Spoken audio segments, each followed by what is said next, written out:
So maybe our next question here having to do with the sort of professional skills that you may have learned here at Iowa State in world languages, and or the ones that you sort of pick up on the job. So professional skills. I mean, how well did we get you prepared for that, and what are you going to actually learn on the job that maybe we could do a better job of helping students with? In my experience with some of the other work I do, since I work for Dan Boss and both Thoromass, I don't do any engineering work, but I translate a lot of technical documents just from either German universities or their different certification boards. So they're very technical, and a lot of the I guess things that I've learned in German class with formal openings and closings of letters have been very helpful. The only part I've had to kind of really teach myself is a lot of the technical engineering kind of language of German, which I think is hard to do in any classroom unless you're really talking about it every day, just because it's so specific to the topic that you're. Probably hard to do in English too, right? Yeah, exactly. And sometimes it's difficult to find a translation for some words, especially because the Germans, they just keep stacking on words and words. But other than that, the preparation I've had with just formal German business writing has been very helpful for those types of reports.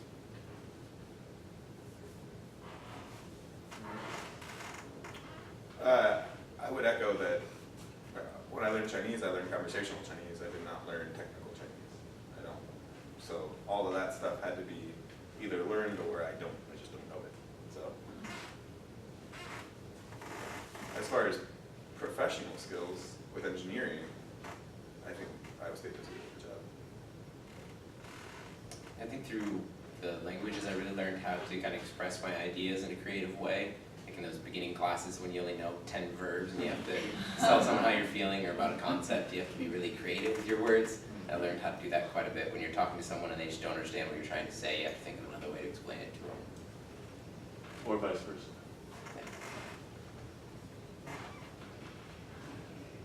Yeah, so it sounds like there's a balance of technical proficiency, writing, grammar, and also sort of skills in circumlocution, and then cultural aspect of all of these things. So I think you need to have a base first of that conversational, and maybe I don't know if you would call them softer skills. I think you need that base before you can really drive down and get into a niche of okay, if I'm learning German and I want to learn all the German engineering words, I think having the base of all that other stuff first before you do that is a good way to do it. good. Any other questions, comments? Yeah. In our literature and civilization classes, we try to teach students a lot about the culture, the target culture.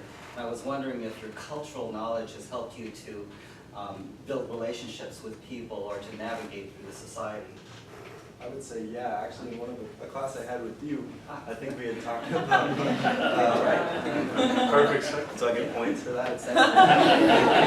You put your name in the gift card drawer. Yeah. So we had talked about, like in Spanish, it's not so common to ask someone what they do. It's kind of a forward question. It can be seen as kind of a rude thing, and that's not something you would think about if you were just going to translate, what do you do to Spanish, and ask someone. You wouldn't know that it was rude, maybe, unless you had had that background, that some knowledge of that. Otherwise, Does it help to know about current events or the soccer team or the bullfights or things like that, so you can have something to talk about and converse? yeah, I think because so much of conversation and language is not textbook and not something that you would just necessarily read off a page. There's words and things that come into play all the time that are new and are changing, and then it's reflected in how people talk every day, and if you don't have that experience, you're going to miss out on a certain aspect of language. Going back to what you said about how it might be rude to ask a certain question in Spanish. In Chinese, you can ask questions that would seem very rude to us, but you just ask them. How old are you? Just can be the first thing you ask somebody.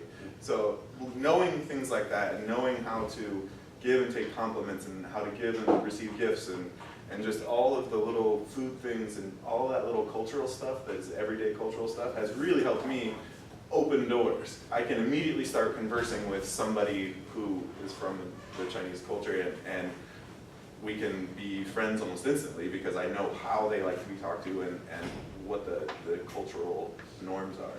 So I think as far as opening doors, it's very, very useful to know the cultural stuff.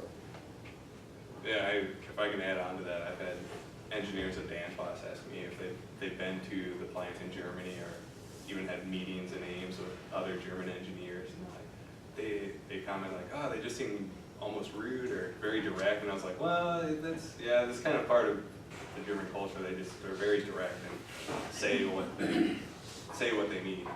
They don't really like to. And I guess in America we're a little more careful about. We don't want to hurt someone's feelings if we disagree with them, or they'll just say, no, I think you're wrong.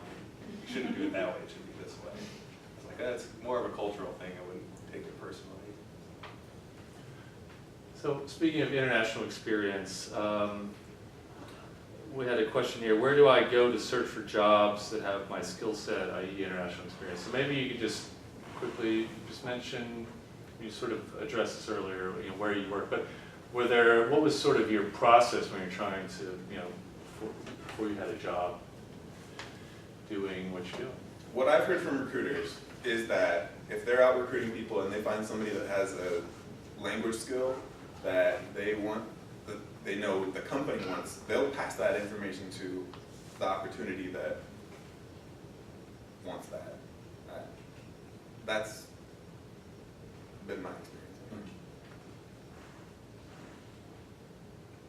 So I think Sci-Hire is a good resource and the career services here, world language cultures. I just posted a couple of jobs on Sci-Hire for my company yesterday. So. And it doesn't hurt to just send emails randomly, because a lot of times things are specific and that you don't know if there's a good fit for you somewhere, or that there's a position that you don't know about until you say something and they say, oh, well, yeah, you can speak German or you've done this and that and we could put you here. But people, sometimes employers, it's not so like cut and dry, black and white, whether you're going to find something that says, okay, we need someone who has 2 years German experience, this, that, the other thing, it's not always. So I guess in my experience, I just kind of went around and told people what I could do and then saw what they thought about it, and then you can kind of take it from there. I think that's huge, the networking part of it. I mean, you can look at jobs all day long and try to look for positions, but a lot of it is about who you know and who knows what you know. So getting out there and talking to people, and especially when you're still a student, you can really milk that. I mean, you can still do job shadows, you can still, do informational interviewing where when you're out of school, like that's kind of weird to do. So take advantage of that and don't be afraid to ask questions and get to know people because you just never know who's going to be able to help you. I've had students get internships because they talked to the person in line at Panera. Just the next person, I had somebody get a job because they were rollerblading at Ada Hayden and just started talking to somebody. So a lot of it is that networking, and it doesn't have to be this big scary thing. I mean, just start with the people who you know and let it snowball from